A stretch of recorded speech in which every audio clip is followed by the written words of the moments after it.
Twisted Fate or any other of those global-like champions are going to be heavily contested between IMA and Team WE as we head into Champions League for game number 1. IMA will be on the blue side as Team WE take to the red side. The bans have already come out and are underway as Maokai and Braum are the first 2 bans coming out with Alistar and Jhin. And a big reminder that we are on patch 6.14, so we were on that patch yesterday and continuing for the rest of the LPL. Should be noted that the 2 supports have been taken off the board right now, Braum and Alistar. So a big question mark, will Rhodes Bard get hit, or are we going to look towards those caster supports like Karma? I'll have you know, Zero's Bard is just as big a deal for Oscar. Don't sleep on that man's Brad. There's an interesting band's going to be coming out from IMA as well. They take away Na, who's been seeing quite a bit of play recently. No surprise, 957 had an incredible Gnar performance the last time Team WE played, and I believe it was the first time that he picked it up as well. I'm going to have to see what Team WE are going to be banning out as their final ban here against IMA. Vladimir, Malzahar, all still present. I think it has to be the Malzahar. In fact, they're going to go for Vladimir instead. Still a very popular champion to be banned out. That does leave the Malzahar open. Does mean that they can look towards the Victor. We've seen that as kind of the soft answer to Malzahar in a lane. Same thing with Karma. So there's definitely still things that are successful when we see the first pick come out. Yep, that's going to be the Shen. So like you were talking about Frosker, and that heavily contested global pick gets picked up by IMA. But do you think that this might be an oversight from IMA? Because it means that Team WE, they have to pick the Hecarim. They don't want IMA to get their hands on that combo, but then likewise it now opens them up so that they can take the Malzahar. So I think that this is a bit of an interesting priority from IMA. And what Team WE are hovering right now, the Malzahar and Hecarim are the 2 most common picks to go with that Shen. So taking away would be pretty nice. Another one of those would be the Sivir, which Jinzhao plays quite exclusively. I believe 10 games on the champion so far. Yeah.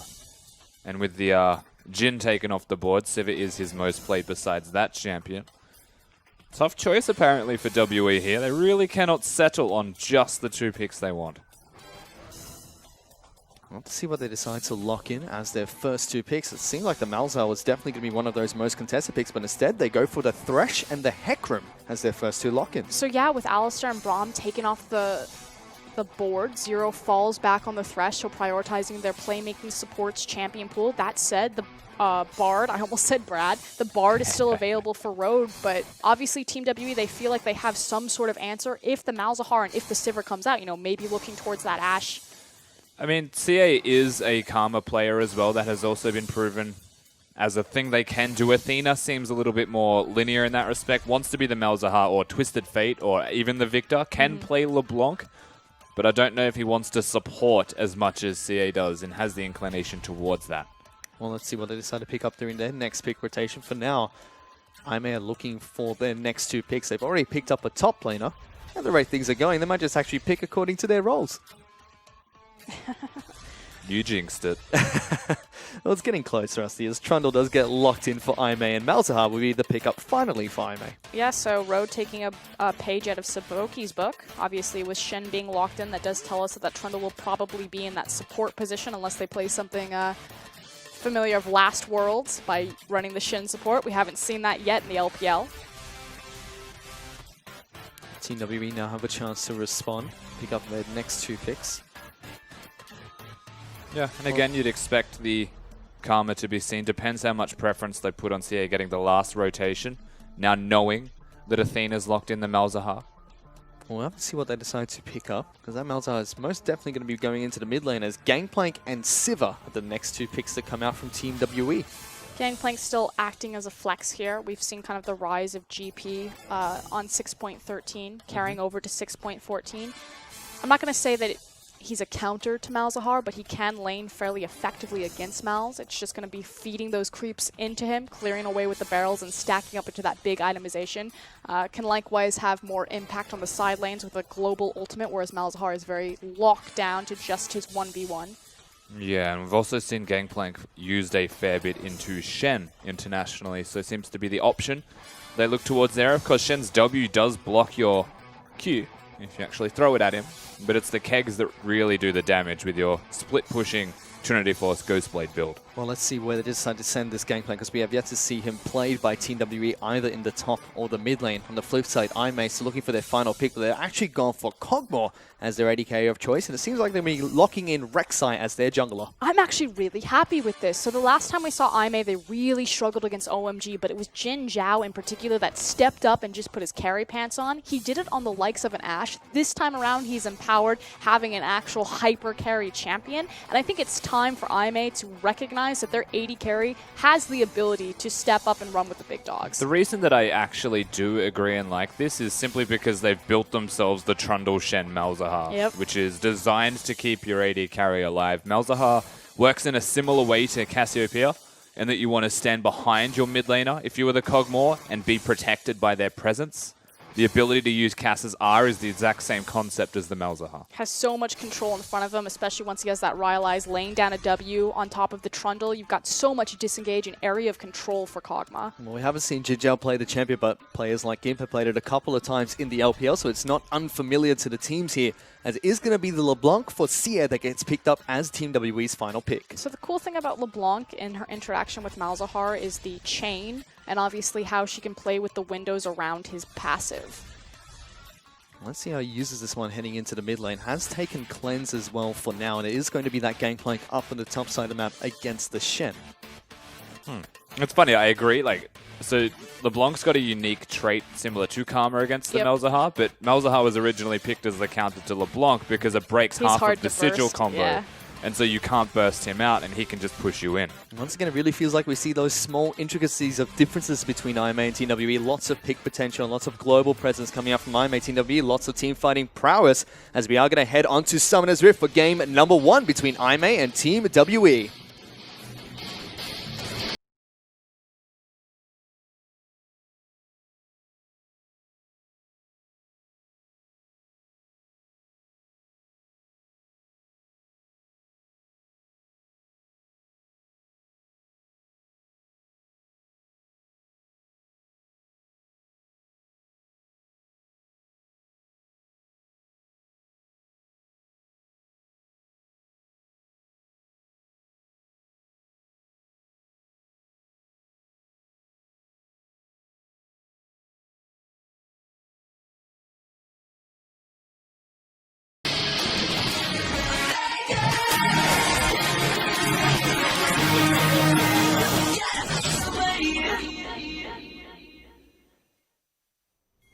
We're on to Summoner's Rift for game number 1 between IMA and Team WE. A big match for both these teams. They're still sitting at 9-4 apiece in Group B, looking to try and break that one and become the second team in Group B. A lot of eyes on Team WE, especially for how high they came out against RNG.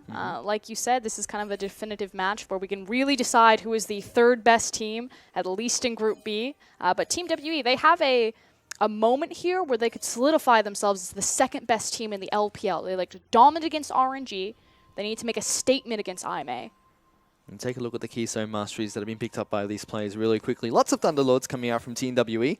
Warlord's Bloodlust is going to be coming out from the Sivir. Jinjar's opting to go for the fervor of battle here. Yeah, again, a big rise in Gangplank's going for Thunderlords at the moment, simply because your ultimate will immediately proc it as it hits 3 times with each barrage of cannons. I think that's what it's called.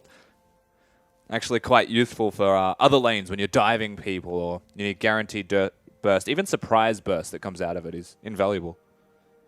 Which kind of leads to this idea that Team WE's composition has a ton of power once it hits level 6. They are initiating a lane swap, so we could possibly look to knock down these towers fairly early, open things up. Again, that also empowers their composition. It's very quick, although you do have semi-global answers from IMA with the likes of Rek'Sai and Shen. Well, a ward that was placed down by IMA spots Team WE going for that lane swap. 0.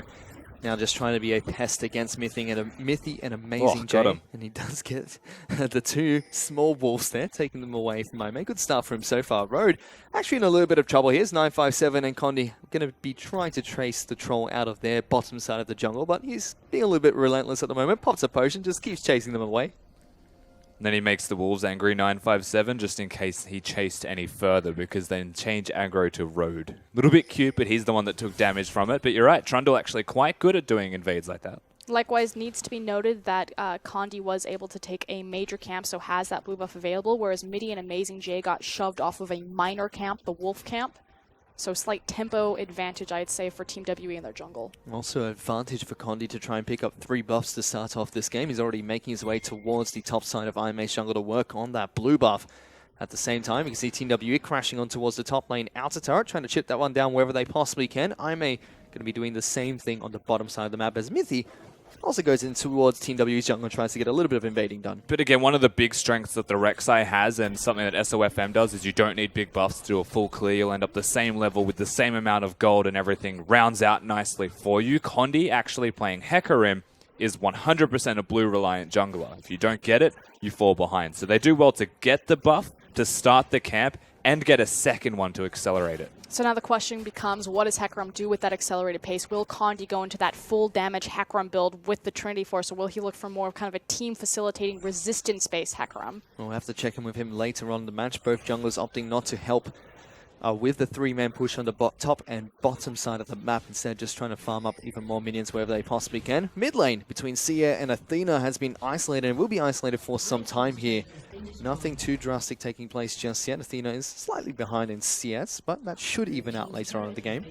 Team WD do this all the time. I feel like every time there's a lane swap, they actually split their gold between their AD carry and their top laner, as opposed to just isolating to their top laner like IMA did for Amazing J. Doesn't mean that Siva will get a little bit of extra gold on her back. Mystic does go back, picks up a Cull and a longsword for himself. See, usually they do it when Mystic is playing Ezreal, and it helps him get his tier a little bit earlier. It's so funny, because again, Mystic, he likes to bounce waves, get deep freezes, and just kind of farm up to his big power spike. If he's on Ezreal, obviously 2-item. If he's on Sivir, looking for that 3-item power spike. But just always look for it. You know, splitting that gold, it's just the little things that they do to set themselves up to be a very farm-heavy 35-minute team. It also gives you the ability to go back to standard lanes if you actively pursue it with a longsword in advantage, which helps your damage output, so the 2v2 always gets a slight edge. If there's one thing that Mystic and Zero want to do, even when they played against RNG, was find a way to win that lane. Well, Mystic is one of those big playmakers for Team WE. Like we saw at the start of this show, he is one of the biggest MVP performances in the LPL and also for Team WE in general. As we are going to see the lane swap continue from both IMA and Team WE as they send Jinjiao and Road towards the top side of the map. And really hats off to Mystic. Coming into a league where you have Uzi, Imp, Deft all running around, it's very hard to kind of stand out and shine. And we talk about how Team WE is effectively 5 B-rate players that came together to make an A-grade team. Mystic in particular, I'm not ready to say that he's up there with Uzi, Imp, and Deft yet, but he's certainly making a case for himself, and he's having a hell of a career so far in the LPL. I'm waiting for that moment you say it. When he's on Ezreal, sometimes I get close. Well, like we mentioned earlier, lane swap just going to continue for both these teams. So gentleman's agreement means all the outer turrets in the top and bottom lane are going to fall. You see a Rek'Sai here from Midi, just trying to wait in the mid lane, see if we can get a gank off towards Sia. The lane is pushing, though, for Athena at the moment. Zero's here as well. Thresh coming up behind, lands the hook on towards the Malzahar, flashes away, but does get chained up. Now Mithy's trying to do what he can, but that's two summon spells burnt from Athena. And a better overall gank, actually, by Zero than that of Midi. Level advantage for the Rek'Sai. Overall strength you would expect favored IMA. And because WE pulled the trigger first and the hook connects, then they are far more potent between the Thresh and the LeBlanc as a combo to lock you down for a long time. Do want to give compliments to Midi, though. Obviously knew that gank was incoming, setting himself up, waiting for the counter gank opportunity. So again, IMA, yeah, they're being a bit out-tempoed, I would say, in terms of being proactive on the play, but they are certainly knowing what's up against Team WE. The gold is still dead even between the two teams. 957, you know, just throws a passing parlay at Road, who was casually wandering inside Team WE's jungle. So we're still taking a look at the mid lane here. And already a nice CS lead has grown for Sia. After that gank in the mid lane now, Athena is about 15 CS behind this LeBlanc with a big wave crashing on towards CS turret 2. Yeah, he's a man you don't want to give tempo to. So yeah, he can hard carry games almost by himself. He's had standout Twisted Fate performances. LeBlanc can carry just as hard, if not better. And he's a crucial part of WE's team composition and its success as they now make an aggressive move. Speaking of Team WE, they've got 4 members up on the top side of the map looking to try and push down the top lane in a turret. Imei looking to try and do the exact same thing on the bottom side of the map, but only 3 members down there at the moment and not a large minion wave to go with that too. Let's see if Team WE can take it down. This can be a little bit greedy. They can disappear into Fog of War, which means that Athena has to pay them respect and disappear. So not only do Team WE force down this tower, Amazing J can't compete for it, but now Malzahar in the mid lane needs to respect. Condi has level 6. Let's see what's going to happen here. Athena actually going to get jumped on the flay. Will miss from 0, but connects with the hook, taking so much damage. Condi even ultimates in, but it's going to be Mystic that picks up the kill. He tried really hard to last hit and secure that one, but Condi doesn't get it. Of course, it goes to Mystic. And just as you said, Athena needs to respect, doesn't have summoners available, still goes down to that LeBlanc chain interaction. Just really not respecting the speed of Hecarim at all. He was, cheating towards his strong side, away from where they disappeared into Fog of War. But come on, man, that's a real fast horse. So on top of that, not only is he fallen down and burned all his summoner spells, he's also 20 CS behind Seer at the moment. LeBlanc has gotten the ball rolling quite early on.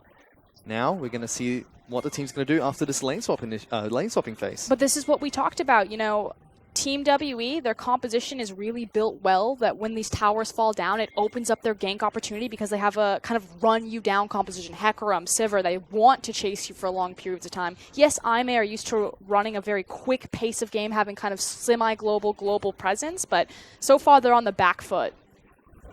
I think they were better off with a Gragas than a Rek'Sai, but it really does come down to me once again highlighting the fact that a Voidless isn't there. And they play entirely different when they actually have a Voidless in the team. Road works with him all the time, and now it just feels like they're actually in laning phase with a separate jungler to the rest of the team. And it's been so long since we've really seen Midi kind of take the stage with Imei. Again, they struggled against OMG, possibly their roster swap coming out of a reaction to that, but I think it's a step backwards. Well, let's see if they can make the most of it here in Game 1 against Team WE. For now, although falling behind in terms of kills, they are still relatively even in terms of gold. Team WE actually look to try and push out that bottom lane now, collapsing. I've seen this before. Towards the mid lane. Mythi's just behind Athena, trying to help him out on the hunts being popped. Athena has to try and run, gets Stand United. Zero in a lot of troubles. He takes a lot of damage, but Malzahar still alive. Finally gets taken down. It's a 1-for-1, but Condi's here as well. The rest of Imei taking a lot of damage in return. LeBlanc goes in, but gets knocked up under the turret. Gets taken down by Amazing J. Overall, a 2-for-1 trade in favor of Imei. That was actually really good by Midi, though. Cancelled the distortion mid-animation. WE still have control of the area. They're still the ones making the moves and trying to call the shots, but the gold's still basically even. And it's really just unfortunate turns of events that is the reason Athena even dies there. It's also about where this gold is being allocated. The fact that you look across from Team WE, you've got kills on the Gangplank, you have great assists, gold on Xie, as well as gold advantage for Mystic, whereas on the side of Imei, it's going into kind of the 2 tankiest members, Rek'Sai and Shin, and they're not going to carry the game for you. Well, speaking of Shen, Amazing J, he's over 20 CS up ahead of 957 at the moment, compensating a little bit for the CS discrepancy in the mid lane between Sia and Athena. With that single kill, he's been able to go back to base, picked up a Ruby Crystal as well as the Chain Vest, so fairly tanky to start off this game already. A lot of that CS will come back about now, dependent on what WE want to do and play this map. Of course, they hit that level 6 point. They can look more aggressively towards plays, but they keep trying mid lane, and only now Imei are looking to counter it and answer back. Yep, just as you said, Rusty 957 up in that top lane. He can choose where he wants to freeze that wave. And he's got a big one in front of him, so Team W will surely hold this wave for as long as possible. In fact, you can see the same thing being mirrored on the bottom side of the map by Mystic. This is something that Team WE like to do a lot, and they're very good at minimizing the damage that happens around the map when they decide to hold 2 waves deep. And the reason that it's actually good as well is a Cloud Drake is what stands before us. So a non-impactful Drake relative to the farm that they're now going to be receiving in 2 side lanes at once indicates that this is a good move from WE, dependent on what Imei can get done. They are still running a Rek'Sai, Malzahar, Shen composition. They could pick a lane to dive. It seems like Imei for now, though, looking to try and take down that Cloud Dragon. We were talking about Mythi already working on that one with the help of Road. So they will be able to pick up that objective without Team WE contesting for it. But like you said, Frostgren, just a Cloud Dragon. Good job, Frostgren. Good job, Frostgren. Your voice sounds different. I know. I also look much better in a tie today. Next dragon will be the Ocean Drake, however, so we'll see if Team WE might want to contest for that one. Obviously, holds a bit more sentimental value than the Cloud Dragon. At least Rusty tells me. A little bit. As I may continue to try and take down objectives wherever they can, moving in towards Team W's side of the jungle, taking down Blue Bar. Actually goes over towards Jin Zhao, I believe, as Athena wasn't up there to pick it up. Now collapsing on towards the mid lane. Zero's looking to try and see if we can get a hook off on towards Road. This turret's taking a little bit of damage. Sia's going to get locked down by the Malzahar. The pillar does come out as well to try and separate him from the team. Takes a bit of damage, but they're not able to take down the LeBlanc. And this is where the Gragas that Rusty was talking about would be so much more handy for Aimee. Gragas is so good at breaking these freezes in the mid lane to try to push down this tower. Unfortunately, Rek'Sai just doesn't have the same tendency when she approaches a tower, or the threat when she approaches a tower. We saw Malzahar lay down his ultimate, but it wasn't enough to get it done. Yeah, the pea shooter's not enough to actually scare somebody into submission. They actually just stood and delivered. So between Thresh and LeBlanc, they can hold it down. And that's a pretty big thing, the fact that you had your support and your mid laner able to stave off 4 members of Aimee. It's a big momentum loss. Through a Malzahar ultimate, granted. Well, we can see up in the top side of the map, Gangplank was able to pull back some of that CS for himself. He's now only 10 behind Amazing Jane, which was about 25 previously. But on the bottom side of the map, Jin Zhao now falling quite far behind Mystic in terms of CS. He's about 25 behind the Sivir. In fact, Kog'Maw going for the Wit's End as his first item pickup. And this just speaks to, again, how good Team WE are about allocating their side waves and picking up that free gold. Carefully, watching Midi and Condi. I don't think he's going to go for it. He does have his team backing him. Jin Zhao and Road were trying their best to hold the wave, so now they stop just holding. You can see the movements now from Condi starting to ramp up in his strength, working towards the Trinity Force rush. And we were curious if he was going to go for that carry-style Hecarim. It has now been answered. You know it. See, didn't opt to upgrade his jungle item immediately. They're just leaving it at the Skirmishing Saber. I just still think it's very risky when you have a Gangplank top to go for a pretty much glass cannon Hecarim. Yeah, I mean, Hecarim, when you see them go carry, has some kind of tank to help them out. Maokai, something that WE play a lot of. Shen, that Amazing J is. But Hecarim's on the other team. He's going to try to assassinate a Malzahar who may have a shield up. But it's all for that Kog'Maw. Yeah, and I think that's really the key point there is the fact that they're looking at Aimee's composition. They say, if we just kill the Kog'Maw, we'll clean up the rest of the fight, so we don't necessarily need that big tank because we don't want to win we're not going to win a sustained fight. We're going to win the burst fight. Well, let's see if they can do just that. They've already been able to pick up a few of their first big items. 957 already has that Trinity Force on the Gangplank. Condi really the only one on the team that's still sitting on his components at the moment. Morello Nomicon for CA Mystic has his Essence River available as well. It is a big spike, actually, for 957. Not only that, when Condi finishes his, it's physical damage into that Wit's End Kog'Maw build, something that I know Spawn will be very much happy about seeing.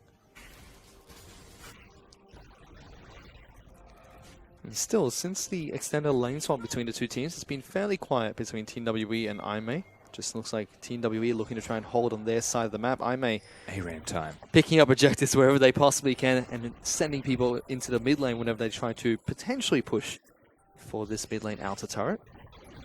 A lot more respect actually being shown by WE. It's not just 2 members. They have genuine kill threat. And if they ever hit a hook or a LeBlanc chain, they follow it with the other, and then WE completely turn it around. Both teams' siege and anti-siege is quite strong. Well, speaking of the LeBlanc, Sia was actually fairly low on mana there. Looked like he wanted to go back to base and does go back to base. Picks up a Quicksilver Sash as his second item. Really doesn't want Malzahar to be locking him down today. Yeah, again, giving a lot of respect to Athena. Naturally, it's always good when a Malzahar can force out 1,200 gold purchases from your AD carry and your mid laner, respectively. That's so silly. Why does he have a Quicksilver Sash?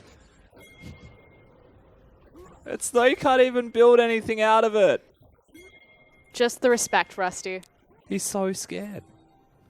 Just got ulted under tower next But time. he's in a side lane. Are you not scared of this champion, Rusty? What's his strategy in a side lane if he's going to build a QSS? He's like trying to pull Athena down towards him. I know what I'll assassinate them with. My QSS.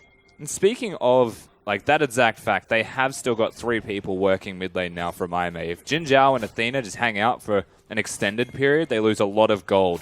that they're then sharing. Well, we can see up at the top side of the map, 957 no longer opting to hold that lane as close to his side of the map as possible. This time has pushed it out towards Amazing J. Definitely has compensated for a CS disadvantage. Brought that back to about 15, so nowhere near as wide as it once was. And this next dragon is coming up, and that's probably where we're going to see, as I say that. They're getting a little bit keen over the blue buff first. Yep, blue buff seems like what they want to try and contest for here. I may actually move deep in towards Team WE's side of the jungle. The pillar from Road separates them, but they don't get a pick for it. But the thing to underline is both these teams are keen to fight, and so now it's going to come down to execution of team fight. Can IMA keep their Kog'Maw strong? Still sitting on fairly weak build, does have his Wits in, does have not a Hurricane. Recurve bow. There we go. Sitting in his back pocket, whereas Mystic just sitting on the Essence Reaver, but all eyes are on this Hecarim and Gangplank, and if they can reach that back line. Let's see if they can do just that. The Dragon's going to be back up in 8 seconds here. Like we talked about earlier, it is an Ocean Dragon. Let's see if they do contest for that one. 957 and Amazing J are still duking it out in the top lane, just trying to push back and forth against one another. Amazing J actually looking to see if he can get back to base before this skirmish takes place in the bottom lane. Condi is going to find Road and Mythy as there goes Sia. Gets knocked up again by the Rek'Sai.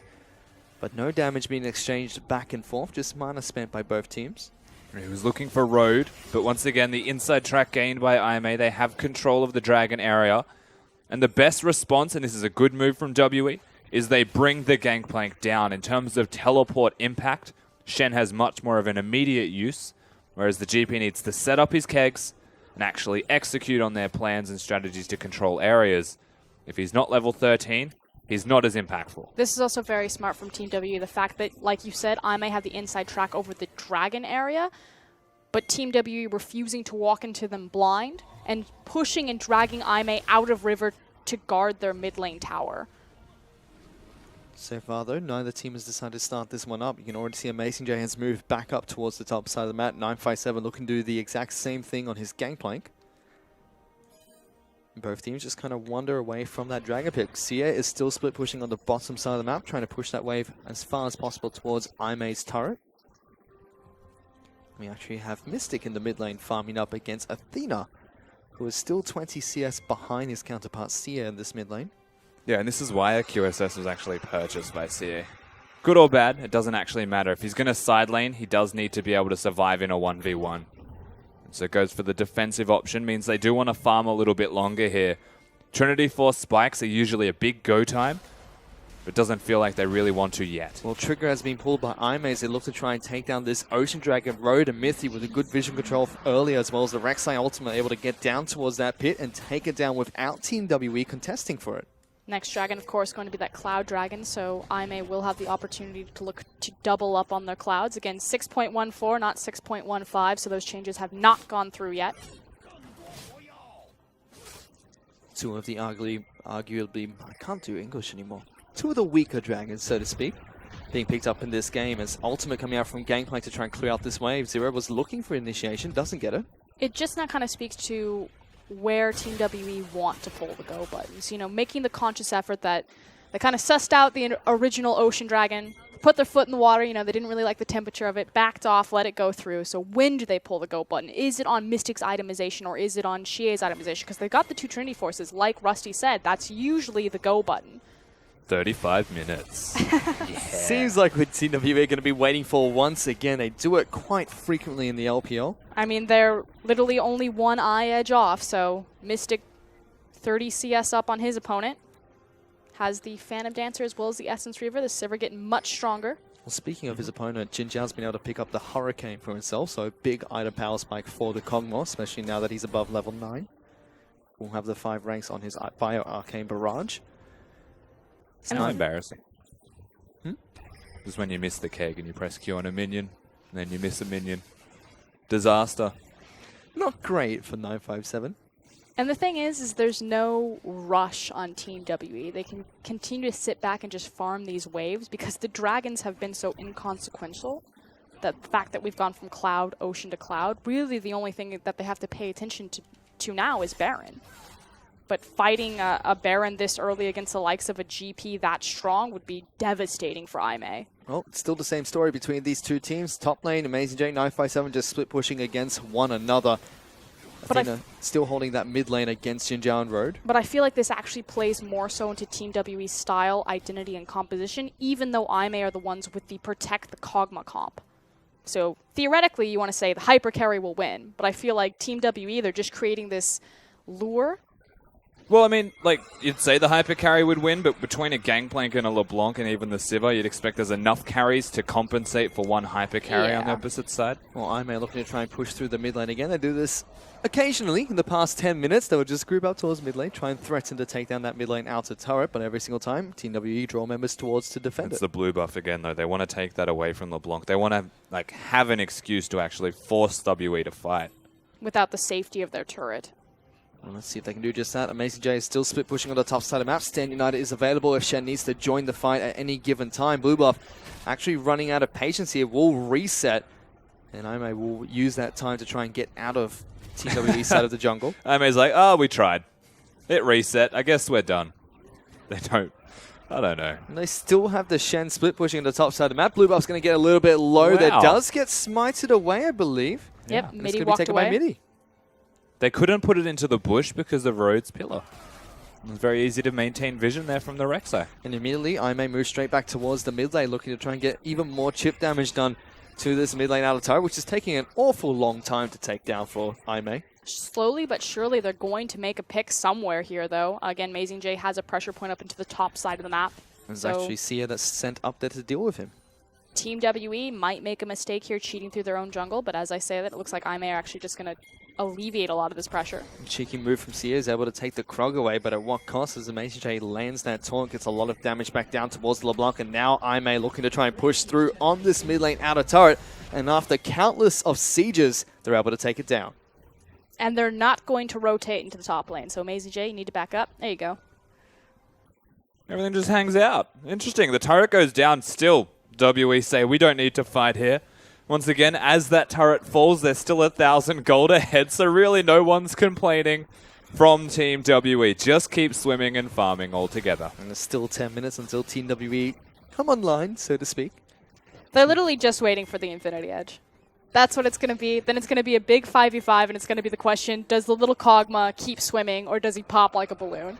Well, Mystic already has the BF Sword as the first component of the Infinity Edge pickup on the Sivir. Did go for Warlord's Bloodlust, so has a little bit of extra lifesteal without any lifesteal items. Not only that, of course, the GP level 13 now is relevant towards any kind of siege environments, and if you look at WE's team composition as a whole, they actually want IMA to be stuck under the turret, being harassed or poked at by a Thresh LeBlanc combo, and the GP to then set up with flanks and kegs. Still big item pickups coming out from IMA. Shen has picked up a couple of health and resistance items for himself. As I say that, Condi getting caught out a little bit here by IMA. There's going to be a taunt that lands from Amazing J, as well as the lockdown coming out from Athena. Condi forced to use his ultimate to try and get away. Lantern does come out and gets the Hecarim to safety. So they only burned the ultimate to try and get away from that. Saw their life flash before their eyes. If Condi had got caught there, could have been a rotation onto the Baron, or at least a threat of that objective going down. Oh, absolutely. With a Kog'Maw nearby, they could have just immediately started that one up. Positioning wasn't ideal for Condi, but they don't get him. They get to try again. And again, just emphasizing not only that Kog'Maw, but also having a Malzahar. I may have a fantastic burn on monster objectives. You can already see the Malzahar has been able to pick up his Merlinomicon as well as the Rylai's Crystal Scepter for himself. So two major items complete for their mid laner. It's still up in the top lane, 957 Amazing J duking it out back and forth. Condi has rejoined his team after heading back to base, after getting chunked out by the rest of IMA, who are looking to try and collapse on him again. Pillar does come out, but he gets the safety from the Lantern. So slow. IMA really struggling to find their way in. I think they want to fight a lot now that the Hurricane was done, but once again, they're looking. They're looking for that fight. Condi's going to go in. There's the Gangplank ultimate, dealing lots of damage to IMA, but it's Condi that goes down first. Road will follow. Sia is trying to assassinate Jinjiao, doesn't land the W, and Kog'Maw's going to be able to live through this fight. Mithy now hits the wrong target. Amazing J goes back in to try and take him down. Athena is able to land the Null Silence Field to take down Mystic. Overall, Team WE lose two crucial members. Yeah, really blundered there by WE. They tried to assassinate the Kog'Maw, but the early flash to ensure that he stays alive was a big deal, as WE just walk away limping. They were close to winning, but close is never going to outright get it for you. Big thing, though, is the fact that Mystic did not have his initial power spike, so still short on that Infinity Edge, so Sivir does still have some ceiling to grow to. Likewise, Jin Zhao does not have his flash, so the next time the team fight comes, if it's over a Baron, which is far more important than a Cloud Dragon, you can still punish that Kog'Maw. And on top of that, you look at the damage that Mystic dealt during that team fight without the Infinity Edge. It topped the charts from both Team WE and IMA, so he's going to be a huge force to be reckoned with in this next team fight, you'd have to assume. I like that poster of the cat holding onto a clothesline. It says just hang in there. That's basically WE. I think that's been Team WE for quite some time now, in a couple of their games. Poster. Everyone had that poster at some stage in their life. But still, they're looking for another fight here. As Sia now looking to try and assassinate Athena is going to land the change. Mystic picks up that first kill. Now Aime are just running for the hills without their mid laner. Jin Zhao gets flashed on and taken down for the double kill coming out for Sivir. Amazing J will get locked down as well. He's going to get taken down. Jin Zhao will be able to take down Mystic with his passive. And they actually trade one more back with the jungler going down. But it's still a 4-for-2 trade in favor of Team WE. And there it is. They turn it back around. Look for the Malzahar this time in particular, and Jin Zhao had nobody left to actually protect him, and that's where this all breaks out. If Xie gets the shield popped, Mystic is just hitting everybody with these ricochets around that corner, critting everybody, and then gets left to the wolves after he flashes forward and uses his spell shield early. As you can see, they actually even highlighted it. He tried to juke it. The rest of the team of W was getting it done. Of course, they left him to die. And again, the fact that that Kog'Maw didn't have his flash punished immediately after. Fortunately for Aime, it doesn't translate into a major objective like a Baron, simply because Mystic did go down in the aftermath of that. So this time around, Aime are the kitten hanging on. Yep, I'm actually looking to see if they can try and rush down this Baron. Mithy will find the ward that was placed under the pit, but they did use the teleport and looking to try and commit for it. TW really risky. Team W looks like they want to try and respond to this. Zero's at the back of the Baron pit, hooks up Amazing J. Condi is going to have to jump in. The Gangplank ultimate zones the rest of Aime away from the pit. It's down to 1,500 health. Condi goes in. Son of Baron doesn't get it as Mithy secures the smite. Jin Zhao's able to take down Sia as Condi gets locked down by Athena. Even Stand United being used onto this Kog'Maw who obliterates Team WE. Zero's the last member to go down. 957 runs for the hills, and a huge fight comes out for Aime. Another massive back and forth, but this time WE are the ones to go down. It was Aime pulling the trigger on that Baron. Straight away they say we can do this and teleport to kick it off. That's the power that the Kog'Maw and Malzahar can provide for you on those neutral objectives, and forcing WE to answer it when they were not prepared puts a lot of disarray into their forces. And again, Team W's composition does wonderfully when they're sieging onto Aime. They do have wonderful wave clear in the fact that they still have Sivir as well as Gangplank. But right now, all eyes looking at Aime, see if they can continue to siege, which has been fairly lackluster for the majority of the game. Well, with that Baron fight as well as the 4 kills coming out for Aime, they're able to pick up the first gold lead they've had in this game, 30 minutes into it. About 1,500 gold up ahead of Team WE, who are 3,000 gold up heading into that fight. I still don't think that this is worst case scenario, though. Again, when you have Gangplank, he really doesn't care about Baroned up creeps at all. You have the Sivir. They still don't have a Gragas, so Aime's siege potential is pretty much walk up to a tower, pray that Malzahar ultimate is enough to scare them. Yeah, the biggest concern for WE is that they get a bit hyphy and try and engage onto Aime. Yep. That's where the real risk comes in. Of course, Amazing J almost necessary for the team if they want to siege something. The Kog'Maw needs to be protected. They need able bodies to be in front of him. Otherwise, WE will assassinate him. This sounds so strange, but I feel like really all this Baron buys them is maybe some of these outer towers and the jungle creeps. Well, let's see what they can get with this. They're looking to try and push for the top lane in the turret. Sia gets a good distortion off. Chung's out road to start this one off.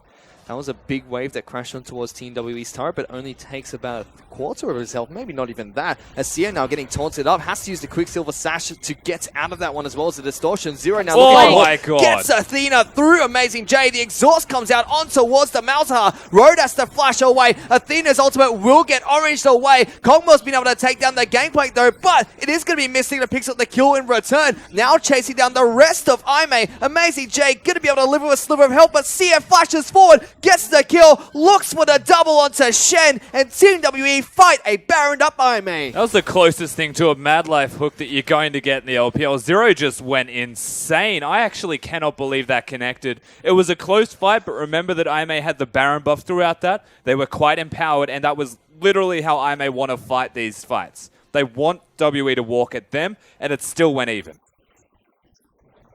You can see we saw Jin Jiao trying to get lots of damage now with that Kong mod. Took out 957. Took out Condi as well, I believe, in the latter part of that fight. Now has his Guinsoo's Rage Bait looking for the Blade of the Ruined King next. So he's still a very powerhouse AD carry.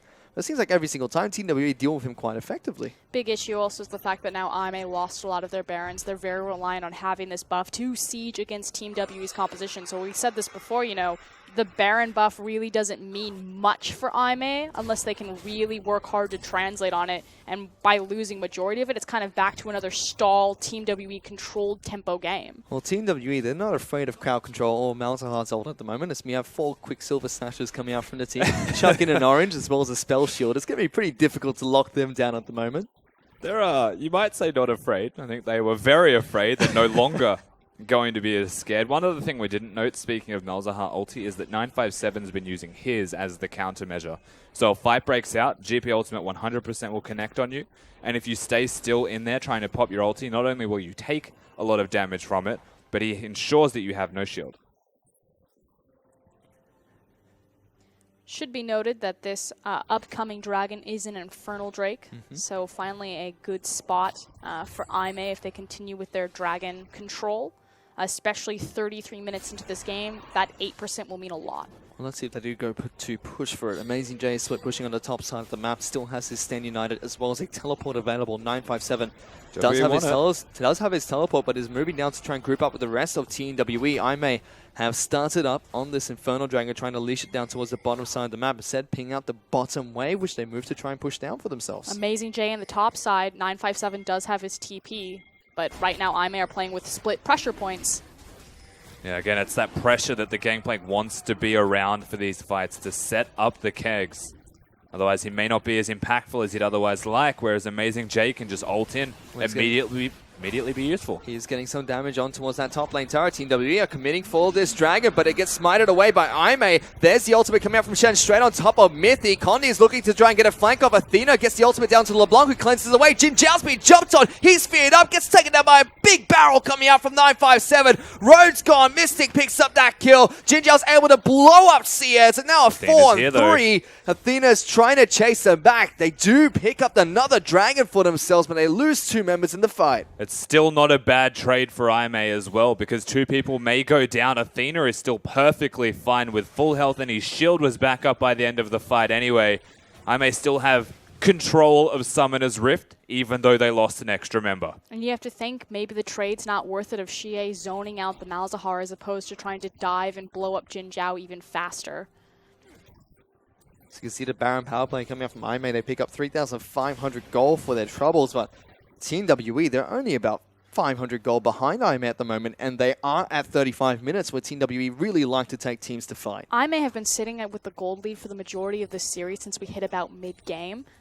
So Team WE have been winning a lot of these fights, or at least kind of the last few fights, from a gold deficit, but this is a great showing from Aime. Yes, we still say that this is kind of the tempo of the game that Team WE like to play. They're used to doing this, so we give them kind of the edge. But for Aime to make it this far and to be this competitive is a good showing for them, especially after their hard won. I'm going to call it a defeat, even though they won the series against OMG. Even to draft against WE, knowing that they'll get to 35 in one way or another. They have a Kog'Maw at that stage, so they do have the tools to succeed past this point. And I mean, WE make the decision that every game goes close to a 50-50 fight. They will always look for that 50-50 and just out-execute, because that's where they excel as a team.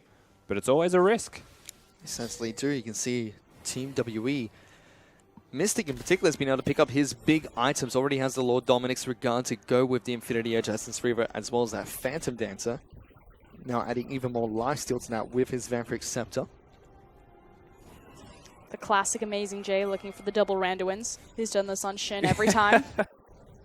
Trying to mitigate as much of those crit bounces that will come out from Mystic later on in this match. Hey man, I don't need a Dead Man's Plate. Or a Thorn Mail. What are they good for? At least it's a Gangplank. At least it's kegs. I always find it funny. Got even another one being picked up by Mythy here. He decides not to go for the double pickup. He's sitting on a Chain Vest now. Upgrades that into a Guardian's Angel. So the first Guardian's Angel of this match being picked up by Aime's jungler. Which, by the way, would be better than a second Randuin's. Just saying. Don't bring logic to this, Rusty. It's amazing, Jay. That's just not aesthetically pleasing as well to have two of the same item in your inventory. It feels wrong. He's got another cloth armor, Rusty. It could be a third. You never know, really. No, that's not. Let's keep track and see what Amazing J is going to pick up as his final item. Big item spikes coming out from both these two teams. You can see Rabadons as well as the Void Staff coming out from CS. So he's going to be bursting people down quite nicely in these fights. Void Staff also being picked up by Athena. So lots of damage over time coming out from the Malzahar. 957 now not on the top side of the map. Instead, bottom side, looking to try and clear out the waves that are moving towards his team's base.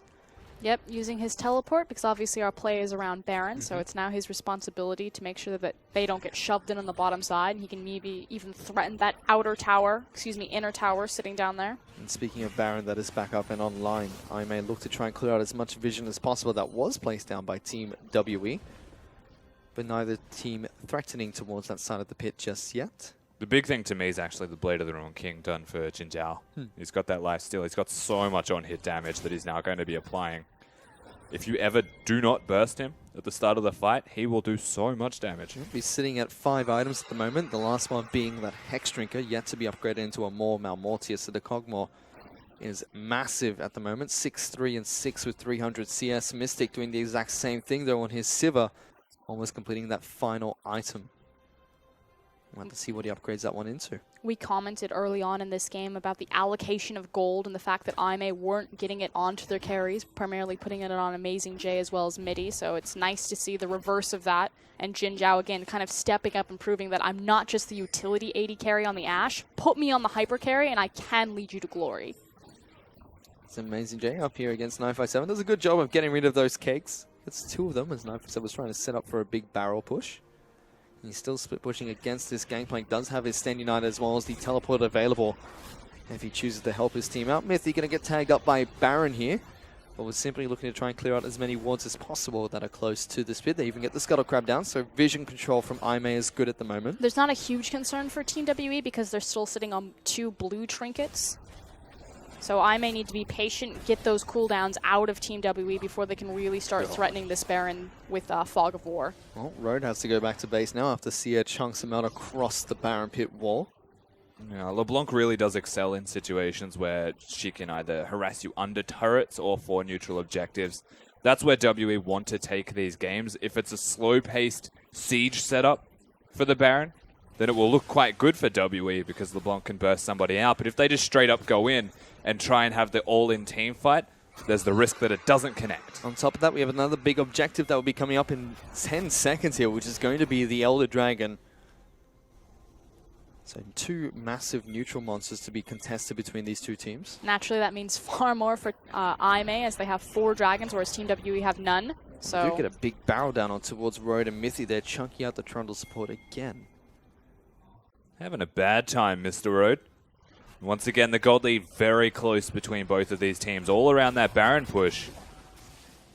I feel like, though, with the Elder Dragon, it's actually the first time that IMA will actually have onus or, like, proactive play. Not onus, it's actually onus on Team WE for them to stop it, but, like, the proactive tempo set, because Team WE need to deny the Elder Drake. Speaking of proactivity. Yep, Team WE looking to try and take down this Baron. They do get spotted out by a ward that comes out from Aimee, but they've already got this down to half health. Now Aimee looking to try and collapse. Road does get hooked up, but Stand United is going to be able to keep this Trundle alive for a little bit longer. It gets Amazing J into the fight. Oh, Jin Zhao. Big Gangplank ultimate takes down the Cogmo, who only gets 2 in return, but Aimee is still trying to back away from this fight. Mystic getting lots of crit bounces off on towards the rest of Aimee. Mythy Athena has ult. trying to zone them out, and yes, you're right, Athena still has his ultimate available, locks someone down. So Jin Zhao takes out 2 to start the fight off. Basically means that they can't push any further given the Mel's ulti's there, but this is how they're playing the fights, WE. You said the onus was on them, Frostgren, and they pull it. And what a disaster also. The fact that Jin Zhao, trying to flash out of the Gangplank ultimate, flashed into the Baron pit and just got destroyed by between Beryl and Baron, also means that now that Kog'Maw doesn't have either of his sums, we come again to look at a 5v5 over Elder Drake or a 5v5 over Baron. Well, Jinjiao has been able to pick up a Banshee's Veil for himself. Aimee going to opt to try and They start have this midi, Baron. so they have the smite advantage. Teleport being TP. used by 957 trying to get in towards this fight. Amazing J doesn't connect the taunt on towards Seer.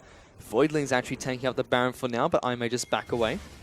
They have to show their respects once again. A lot of damage can come out of GA, as you're seeing. Yep, Road actually taking a chunk of damage from that LeBlanc. Again, deja vu for Aimee support. It's a big deal, though, for this Gangplank. Still back and forward between Team WE and Aimee at the moment.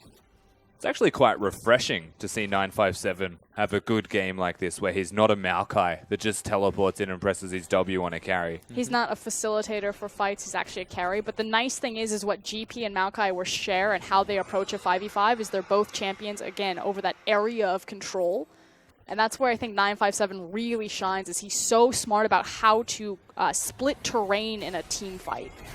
Road actually going to get hooked up again here by Zero. There goes Seer. We've seen this one before, but not quite as he gets taken down this time round with the help of the Gangplank. Big pick for Team WE. I feel like the later games go for Aimee, the more deaths Road accumulates. Fool me once, shame on you, right? Fool me twice, shame on me. Fool me 6 times, I am just getting caught a lot. Like, that is actually, how many times could you almost die to then just die one time? Well, it's 25 seconds without Aimee's support. They're looking to try and trade objectives here as they rush towards the Elder Dragon, but Team WE have already been able to take down the Baron. On the hunt has been popped by Mystic, trying to get them closer towards against this. the clock. It's down to half health already, and this might not be enough as Team WE looking to try and chase them down. Dragon is going to fall. Mithy should be able to take this one unless Amazing J can do something about it. Condi goes in, doesn't get the smite. Mithy takes it down. Now he's in the back of the pit. Condi has to try and ult out, but can't get out of there in time. And they're going to lose their jungler as well as their mid lane for it. That was an incredible taunt from Amazing J. Just as Condi was coming into the pit to lock him up with the CC, made sure that that wasn't a 50-50. It's a big pickup coming from Well, Aimee. Now Mystic. Mystic's in trouble. Amazing J gets the taunt down. Is able to take him down. Now 957 is just taking an absolute beating from the two frontline duos of Aimee. Mythic will get locked up by the hook coming out from Zero as well as that Thunderlord's proc. But they still get another pick. A disaster strikes for Team WE. And that's the battle of the Elder Dragon against the Baron buff. The Shen does so much damage that Mystic with Warlord's Bloodlust cannot out-sustain it. Caught sleeping, and now Aimee push. They're looking to try and push for as many objectives as possible here. Teleport being used by Amazing J to join his team and look to push down this inhibitor, which will fall. And Aimee look like they're not going to stop anytime soon. They're on towards the base. There's lots of cooldowns. I mean, lots of death timers. WE's alive now, though. For TWE, they're going to be able to get this turret down on the Nexus pretty low, and that will get taken now by Mythy. They're pushing for the second. Mystic still not up for another 15 seconds. They're going to have to defend this one 4-on-5. There goes Condi, but the Nexus turret is going to fall. Now they're fighting for this one. Mythy's just hitting the Nexus. So is Jinjiao at the moment. They're looking to try and finish this game, and with that, they're going to be able to pick up the Nexus and take down Team WE in Game 1. Well then, WE. They trade the Baron, look for the Elder Dragon, and they make a mistake going all in on trying to fight for it. Midi has hit every contested smite this game, and they find a victory literally off the back of that. We had question marks, between Midi and a Voidless. He's often sought as being the stronger of the junglers, but Midi, formerly known as Firelord, coming out huge there for Aimee. Like you said, being consistent with those smites, but also really enabling his team, Jinjiao in particular, by being that tanky frontline Rek'Sai. He certainly did. Aimee were able to pull the game back with a Baron attempt of their own very early on into the match.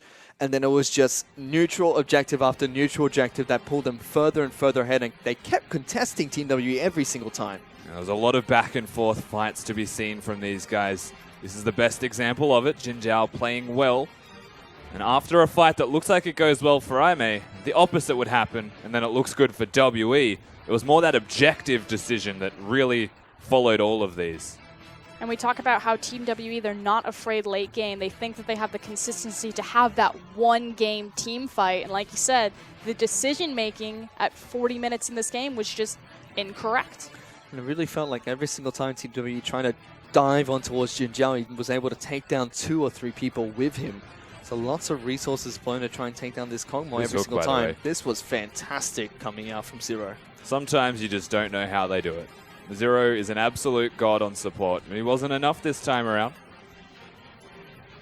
Rusty, you brought up that great point that you're facing across from Team WE. You know it's going to go to at least 35 minutes. Might as well draft there. Yeah, that's what they did. I just think it highlights the brilliance of IMA coming into this series. All credit where it's due for a rookie team for doing exactly that as well. Knowing the strategy of this game, understanding Team WE, and meeting them in the middle. But once again, when it came to the crunch, Mitty was just better than Condi. And there was that big team fight. He was able to get the smite off on towards that Elder Dragon and start a fight immediately. Both Sia as well as Condi were taken down, and then Mystic just gets caught shopping here as he tries to go back to base in such a greedy position. Too greedy. He has the Baron-empowered recall, and he thought he was out. He was that close to actually being out.